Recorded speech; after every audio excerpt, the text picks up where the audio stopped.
పురుషుల్లో కనిపిస్తున్న కొత్త వ్యాధి స్త్రీలకు ఎందుకు రాదు? గత కొన్ని రోజులుగా పురుషుల్లో ఓ కొత్త రకం వ్యాధి తీవ్ర కలకలం రేపుతుంది. మగవాళ్లలో కనిపించే అరుదైన వ్యాధి పేరు వెక్సస్. అవును, ఈ వ్యాధి వంశ పారంపర్యంగా వస్తుంది. జన్యు లోపంతో పురుషుల్లో వెక్సస్ వ్యాధి వస్తుందని వైద్యులు చెబుతున్నారు. వెక్సస్ సిండ్రోమ్ సాధారణంగా వృద్ధులను, పురుషులను ప్రభావితం చేస్తుందని, ఈ వ్యాధి రక్తం, ఎముక మధ్య మీద ప్రభావం చూపుతుందన్నారు. ఈ వ్యాధి వల్ల చర్మం, ఉపరితుల వంటి ఇతర అవయవాలు ప్రభావితం కావచ్చని అంటున్నారు.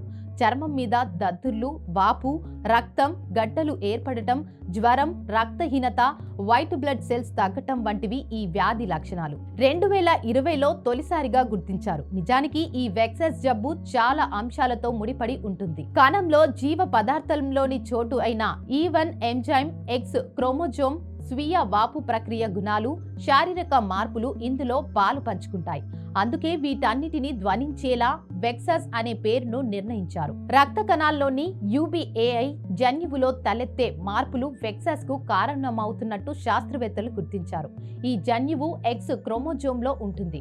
పురుషుల్లో ఒక X క్రోమోజోమ్ ఉంటే మహిళల్లో 2 X క్రోమోజోమ్లు ఉంటాయి. మగవారిలో ఒక జన్యు ప్రతిలో లోపం తలెత్తినా ఈ వెక్సస్ జబ్బు రావచ్చు. అదే మహిళల్లోనైతే 2 ప్రతుల్లోనూ మార్పులు తలెత్తాల్సి వస్తుంది. కణంలో జీవ పదార్థంలోని చోటు అయిన E1 ఎంజైమ్, X క్రోమోజోమ్, స్వీయ వాపు ప్రక్రియ గుణాలు, శారీరక మార్పులు ఇందులో పాలు పంచుకుంటాయి.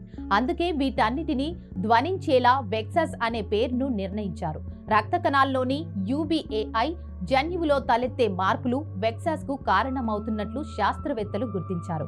ఈ జన్యువు X క్రోమోజోమ్ లో ఉంటుంది. పురుషుల్లో ఒక X క్రోమోజోమ్ ఉంటే మహిళల్లో 2 X క్రోమోజోమ్ ఉంటాయి. మగవారిలో ఒక జన్యు ప్రతిలో లోపం తలెత్తినా ఈ వెక్సస్ జబ్బు రావచ్చు. అదే మహిళల్లోనైతే 2 ప్రతుల్లోనూ మార్పులు తలెత్తాల్సి ఉంటుంది. అందువల్ల వెక్సస్ జబ్బు మగవారికి ఎక్కువగా వచ్చే అవకాశం ఉంది. సాధారణంగా 50 ఏళ్లు పైబడ్డ వారికి వస్తుంటుంది.